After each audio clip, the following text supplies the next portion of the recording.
Good evening students. EAMCET mathematics previous year problems కొన్ని important తీసుకున్నా నేను. అటు సొల్యూషన్ చూడండి students. The rank of the matrix A equal to 1 1 1 3 2 2 -1 3 1 1 -1 1. ఇలా ర్యాంక్ ఆఫ్ ద మ్యాట్రిక్స్ కనుక్కోమన్నప్పుడు చాలా simple students. మనం ఈ రోస్ ని జీరోస్ చేయడం మన టార్గెట్ కదా. చూడండి, R2 లో నుంచి R1 సబ్ట్రాక్షన్ చేద్దాం, కొన్ని జీరోస్ వస్తాయి. R2 లో నుంచి 2 times R1 చేద్దాం. R2 లో నుంచి 2 times R1 చేస్తే కొన్ని జీరోస్ అన్న వచ్చాయి. అదే టైంలో R3 - R2 కూడా చేద్దాం. ఇక్కడ R3 - R1 చేద్దాం. R3 - R1 అక్కడ కూడా ఒక 2 జీరోస్ వస్తున్నాయి. ఇక్కడ కూడా R2 - 2 R1 వేయటం వల్ల కొన్ని జీరోస్ వస్తున్నాయి. ఇప్పుడు గమనించండి స్టూడెంట్స్, ఏమవుతుందో.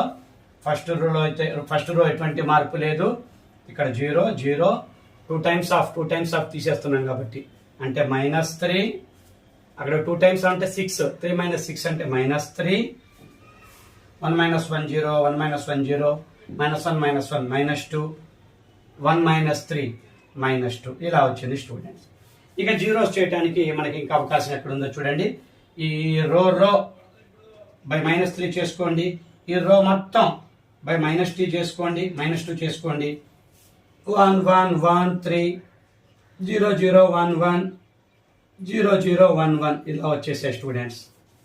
ఇప్పుడు సింపుల్ గా చూడండి, R3 - R2 చేయటం వల్ల చూడండి చక్కగా ఇక్కడ 0 వస్తుంది. లైన్ 1 1 1 3 0 0 1 1 అన్ని జీరోలు అయిపోయాయి. అంటే రో 3 అనేది 0 అయిపోయింది స్టూడెంట్స్. రో 3 అనేది 0 అయిపోయింది. అంటే ఇక్కడ ఏమైనా దీన్ని 0 చేయొచ్చు అని ఇక్కడ మైనస్లు చేస్తే ఇక్కడ కొన్ని వాల్యూస్ వస్తాయి. అటు నుంచి మైనస్ చేద్దాం, ఇటు వాల్యూస్. ఓకే, ఇక ఇవి రెండు అయితే జీరోస్ చేయడం కుదరదు కాబట్టి ర్యాంక్ 2 సింపుల్ గా చేసేయచ్చు స్టూడెంట్స్. గ్యారంటీ ఒక క్వశ్చన్. ఫైండ్ ద ర్యాంక్ అనేది ఖచ్చితంగా ఒక క్వశ్చన్ స్టూడెంట్స్. మీరు ఎన్ని ప్రాక్టీస్ చేసుకుంటే ఈ ర్యాంకుల మీద అంత ఈజీ. మీరు టెక్స్ట్ బుక్ మెథడ్ అన్ని స్టెప్స్ రాసుకుంటూ వెళ్తే కష్టం స్టూడెంట్స్. కొన్ని ఇలా డైరెక్ట్ స్టెప్స్ చూడండి. నేను ఈ 2 steps కలిపి ఒకే స్టెప్ లో రాశాను. ఇక్కడ డివిజన్ లో ఒకే స్టెప్ లో రాసి మైనస్ చేసేసాను, అయిపోయింది. సింపుల్ గా అలా కొంచెం మీరు ఫాస్ట్ గా చేసుకుంటే ర్యాంక్ అనేది ఈజీగా చేయగలుగుతారు. కొంచెం గమనించండి, ఈజీగానే ఉంటుంది. మరొక ప్రాబ్లం చూడండి students. F0 value, F1 value, F2 వాల్యూలు ఇచ్చారు. Fx value f(x - 2), f(x - 3), x value 3 4 5 అన్న సబ్స్టిట్యూట్ చేసుకుంటూ పోతే F10 ఫైండ్ అవుట్ చేయమన్నారు. Simple students. ఫస్ట్ మనం F3 కనుక్కుందాం స్టూడెంట్స్. F3 అంటే ఇక్కడ ఈ F1 ని ఈ F0 ని యాడ్ చేసుకోవాలి. F1 ని F0 ని యాడ్ చేసుకోవాలి అంటే 1. F1 ని F0 ని యాడ్ చేసుకుంటే 1 + 0 1. సరే, F4 తెలుసుకోవాలనుకో. ఇక్కడ చూడండి, ఇక్కడ F2 అవుతుంది, ఇక్కడ F1 అవుతుంది స్టూడెంట్స్. గమనించండి, 4 సబ్స్టిట్యూట్ చేసినప్పుడు 1 తర్వాత 2లు 0 తర్వాత 1 అలా కంటిన్యూగానే వస్తాయి. ఇక్కడ 2లు 1లు యాడ్ చేసుకోవాలి. ఆ 2లు 1లు యాడ్ చేసుకుంటే 3 వచ్చింది స్టూడెంట్స్.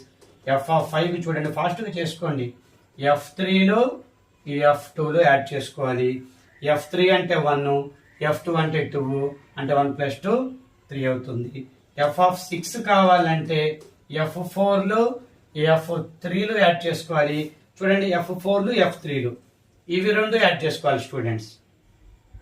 F5 కాదు, బాగా గమనించండి. F4లు F3లు అంటే 3 + 1 4 అవుతుంది. F7 రావాలంటే ఇక మీరు చూడండి, ఇవి రెండు యాడ్ చేసుకోవాలి. 3 + 3 6. గమనించారా? F7 రావాలంటే 5లు 4లు యాడ్ చేసుకోవాలి, 6 కాదు స్టూడెంట్స్. F8 రావాలంటే చూడండి, 7 కాబట్టి 6లు 5లు యాడ్ చేసుకోవాలి అంటే 4 + 3 7.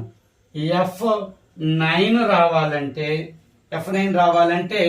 8లు 8లు కాదు, 7లు 6లు యాడ్ చేసుకోవాలి అంటే F9 F8 కరెక్టేనా? F8 అంటే చూడండి, F6 F5 అంటే రాస్తే మంచిదేమో. సరే, ఓకే, రాసేద్దాం అండి స్టూడెంట్స్. అన్ని రాసుకుంటే గోల్ ఉండదు, కానీ ఈజీనే. లాజిక్ అయితే ఈజీనే. F7 అంటే F5లు F3లు నో F7 అంటే 4లు ఇవి రెండు యాడ్ చేసుకోవాలి. F5 F4లు ఇక్కడే ఉన్నాయి 3 + 3 6. ఓకే F8 అంటే F6లు లాజిక్ ఉంది. F5లు అవి రెండు యాడ్ చేసుకోవాలి. F8 అంటే 6లు 5లు యాడ్ చేసుకోవాలి. 6లు 5లు 7 అవుతున్నాయి స్టూడెంట్స్. F9 అంటే F7లు F6లు యాడ్ చేసుకోవాలి. F7లు F6లు 10 ఇలా అవుతుంది. F10 అంటే F8లు F7లు యాడ్ చేసుకోవాలి. F8లు 8 7లు ఇది F7 అంటే ఇది 6. ఓకే 7 + 6 అంటే 13 స్టూడెంట్స్. ఒక్క లైన్ వదిలిపెట్టి ఆ పైన రెండు యాడ్ చేసుకుంటున్నాం మనం. మీరు చక్కగా అలా చేసేసుకోండి. అలా చేస్తూ ఉంటే ఫాస్ట్గా వెళ్ళిపోవచ్చు. ఇవన్నీ రాసుకోవటం ఇవన్నీ కాదు, మీరు ఫాస్ట్గా వెళ్ళిపోవచ్చు. ఇక్కడ దాకా వచ్చారంటే F6 చాలా ఈజీగా వస్తుంది. 5 కాకుండా 4 + 3 యాడ్ చేసుకోవాలి. F7 రావాలంటే 6 కాకుండా 5 + 4 యాడ్ చేసుకోవాలి. F8 రావాలంటే 7 కాకుండా 6 5 యాడ్ చేసుకోవాలి. అలా గమనించి ఫాస్ట్ ఎడిషన్ చేసుకోండి, మీకు ఈజీగా ఉంటుంది స్టూడెంట్స్. సింపుల్ కదా. ఇక సింపుల్గా క్వశ్చన్ మనకి ఆన్సర్ చేస్తున్నప్పుడు కొంచెం స్పీడ్ క్యాలిక్యులేషన్ చేసుకుంటే చాలు, మీరు ఈజీగా ఉంటుంది students. Alpha and beta are the roots of the ఒక ఈక్వేషన్ ఏదో ఇచ్చారు. కండిషన్ ఒకటి బీటా <1 అనే కండిషన్ ఒకటి ఉంది. 2α + 3β వాల్యూ ఫైండ్ అవుట్ చేయమంటున్నారు. ఓకే ఇలా 2⁻3x 2⁻6x అని ఉంది. 2⁻3x ని t అనుకుంటే అక్కడ 2⁻3x ని ఒక టీనో పీనో ఏదో ఒకటి అనుకోండి t అనుకుంటే అప్పుడు చూడండి స్టూడెంట్స్ 2⁻3x హోల్² అని రాయొచ్చు. అంటే t² -3 టైమ్స్ ఆఫ్ ఇక్కడ t × 2² విడిగా ఉందంటే 4t 4 × t +32 విడిగా ఉంది. t² - 12t + 32 = 0. గమనించండి 2⁻3x × 2² అంటే 4 అంటే 4t × 3 12t వచ్చేసింది. 12t + 32 ఇక్కడేమో t² ఉంది. మరి ఫ్యాక్టర్స్ కూడా చాలా సింపుల్ గానే చేయొచ్చు. 32 అంటే 8 4 జారు కదా. -12 రావాలంటే -8 -4 తీసుకుంటాం కదా. మరి ఆ టీ వాల్యూలు ఏమవుతాయి, వాటికి ఆపోజిట్ సైన్లు తీసుకోండి. 8 కానీ 4లు కానీ అవుతాయి. ఈ స్టెప్స్ అన్ని రాయొద్దు, మీరు అవసరం లేదు. ఇక్కడ -80 -40 కామన్ డేటా ఇవన్నీ అనవసరం, ఏం అవసరం. మీరు కరెక్ట్ గా ఇక్కడ మీరు కనుక ఫ్యాక్టర్స్ కరెక్ట్ గా తీసుకోగలిగితే అక్కడ ఇక్కడ ఈ సింప్లిఫికేషన్ ఆ ప్రోడక్ట్స్ అనేది కరెక్ట్ గా తీసుకోగలిగితే వాటికి ఆపోజిట్ సింబల్సే ఆ ఫ్యాక్టర్లు అవుతాయి. టీ వాల్యూ అంటే టీ వాల్యూ ఒకసారి 8 ఒకసారి 4 సబ్స్టిట్యూట్ చేస్తే 2⁻3x = 8 అంటే 2³ 2⁻3x = 4 అంటే 2². బేసెస్ ఇక్కడ కట్ చేసేద్దాం స్టూడెంట్స్. x వాల్యూ 1 వచ్చింది అంటే 3x వాల్యూ 3 కాబట్టి ఇక్కడ x వాల్యూ చూడండి 2/3 వచ్చింది. బీటా వాల్యూ కండిషన్ ఏదో 1 కంటే చిన్నదని ఇచ్చారు కదా, అంటే ఇది బీటాగా తీసుకుందాం, ఇది ఆల్ఫాగా తీసుకుందాం. గమనించారా students? 2 × alpha 2 × 1 plus 3 × beta 3 × 2/3 3 cancel అంటే ఇక్కడ 2 మిగిలింది, ఇక్కడ 2 1 2 అంటే ఆన్సర్ 4 అవుతుంది. ఫాస్ట్ గా మీరు ఆల్ఫా బీటా ఏదో గుర్తించడానికి కండిషన్ ఇచ్చారు. లేకపోతే ఇది ఆల్ఫానా ఇది బీటానా ఇది బీటానా అది ఆల్ఫానా కన్ఫ్యూజ్ అవ్వచ్చు కదా. అందుకని బీటా అనేది ఇదే అని చెప్పడానికి <1 అనే కండిషన్ ఇచ్చారు కాబట్టి ఈజీగా మనం గుర్తిస్తే సింపుల్ అవుతుంది స్టూడెంట్స్. సింపులే, బాగా ప్రాక్టీస్ చేసుకుని మీరు స్పీడ్గా క్యాలిక్యులేషన్ చేయొచ్చు. మరొక క్వశ్చన్ చూడండి students. Limit x → 2 1 + √1 + 4 log x 2x with base 2 divided by 2 plus bracket 2x plus sin² x plus 2 cos x bracket close 2x - 4 = m. అది m × m-1 ఏదో ఫైండ్ అవుట్ చేయమంటున్నారు. ఈ లిమిట్ క్వశ్చన్ చదవటానికి half minute పట్టింది. Students. అబ్బో ఇది పెద్ద calculation లాగా ఉంది ఇదేదో అనుకుంటాం మనం. ఏమీ ఉండదు, మీరు లాజిక్ గమనిస్తే చాలు. ఎక్స్ వాల్యూ 2 సబ్స్టిట్యూట్ చేస్తే ఇక్కడ చూడండి స్టూడెంట్స్ 2 2 4 అవుతుంది. గమనించండి, లాజిక్ గమనించండి. ఒక ఫ్యాక్టర్ చిన్న ఫ్యాక్టర్ ఒకటి తీసుకోండి. 2 2 4 4 - 4 ఇది 0 అయిపోయింది స్టూడెంట్స్. ఇది 0 అయిందంటే దీనివల్ల ఇక్కడ పక్కనే ఉన్న ఫ్యాక్టర్ ఇదంతా 0 అయిపోయింది. ఇంకా మనకి ఇక్కడ 2నే మిగిలింది. సబ్స్టిట్యూట్ చేయడం వల్ల డినామినేటర్ లో 2 ఇక్కడ చూడండి log 2 with base 2 1, log 2 with base 2 అనేది 1 అంటే 4a, 4 1 4a, 4 ప్లస్ 1 5 అంటే 1 plus root 5 by 2. m value 1 plus root 5 by 2.